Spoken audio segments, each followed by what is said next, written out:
بچوں، آج کی ہماری کہانی ہے چوہے کی اوقات۔ ایک اونٹ کسی جگہ پر کھڑا تھا اور اس کی مہار زمین پر گری ہوئی تھی۔ چوہے نے اونٹ کی مہار کو منہ میں لے کر کھینچا۔ اونٹ چلنے لگا۔ چوہے نے دل میں خیال کیا کہ میں تو بڑا شہزور ہوں کہ میرے کھینچنے پر اونٹ میرے پیچھے چل پڑا ہے۔ ادھر اونٹ نے چوہے کی جب یہ حرکت دیکھی تو اسے مزید بے وقوف بنانے کی خاطر اپنے آپ کو اس کے تابع کر دیا۔ چوہے نے اونٹ کی نکیل کو اپنے منہ میں مضبوطی سے پکڑ لیا اور آگے آگے غرور کے ساتھ اکڑتا ہوا چلنے لگا۔ پیچھے پیچھے اونٹ مثل تابع دار غلام کی طرح چل رہا تھا۔ چوہے نے دل میں کہا، یہ مجھے آج پتہ چلا ہے کہ میں کون ہوں اور میرے اندر اتنی جان ہے کہ اونٹ بھی میری پیروی کرنے پر مجبور ہے۔ اونٹ دل میں یہ کہہ رہا تھا کہ بچو، کوئی بات نہیں، ابھی تھوڑی دیر بعد تجھے تیری اوقات کا پتہ چل جائے گا تو کیا چیز ہے۔ دونوں اسی طرح رواں دواں تھے کہ راستے میں ایک ندی آ گئی۔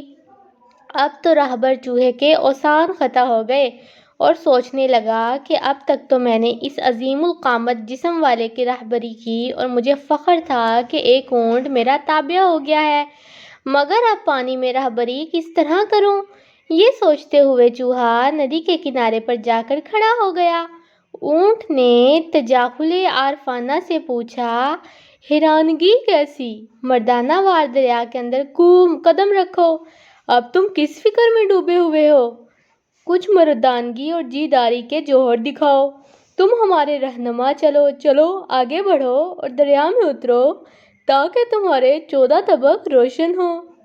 چوہے نے خوف سے لرزتی ہوئی آواز میں جواب دیا، اتروں کیا خاک؟ ندی بہت گہری معلوم ہوتی ہے۔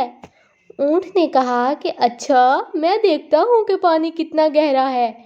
یہ کہہ کر اونٹ پانی میں داخل ہو گیا اور کہنے لگا، میرے شیخ، میرے راہبر، اس میں تو زانو پانی ہے، بس تو اتنے ہی پانی سے دہشت کھا گیا۔ اے پیش رو، اس طرح راستہ کھوٹا نہ کر، سیدھے سیدھے پانی میں آ کر راہبری کر، تجھے تو اپنی راہبری پر بڑا ناز اور فخر ہے۔ چوہے نے کہا، جناب، آپ کے زانوں اور میرے زانوں میں فرق ہے۔ آپ مجھے غرق کرنا چاہتے ہیں۔ جو پانی آپ کے زانوں تک گہرا ہے وہ میرے سر سے 100 گز اونچا ہے۔ چوہے کو جب اپنی اوقات کا پتہ چل گیا تو کہنے لگا، جناب، میں اپنے کیے پر بہت شرمندہ ہوں، میری توبہ، آپ مجھے معاف کر دیجیے۔ آئندہ اس طرح مقتدی اور شیخ بننے کا کبھی خیال دل میں نہ لاؤں گا اور دوبارہ کبھی ایسی غلطی نہیں کروں گا۔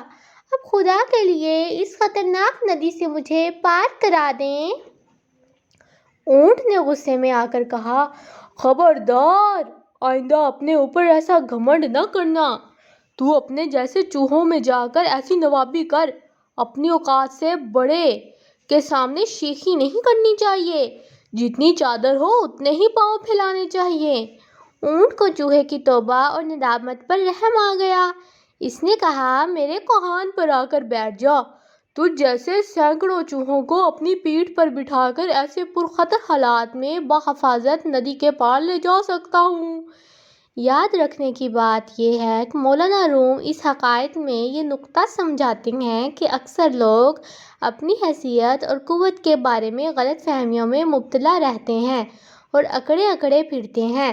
حقیقت کا پتہ اس وقت چلتا ہے جب کوئی مصیبت سر پر آن پڑتی ہے۔ ہمیں چاہیے کہ اپنی حقیقت سے باخبر رہیں اور خامخواہ کے غرور سے بچیں، کیونکہ جو غرور کرتا ہے وہ اپنے آپ کو ہی دھوکہ دیتا ہے۔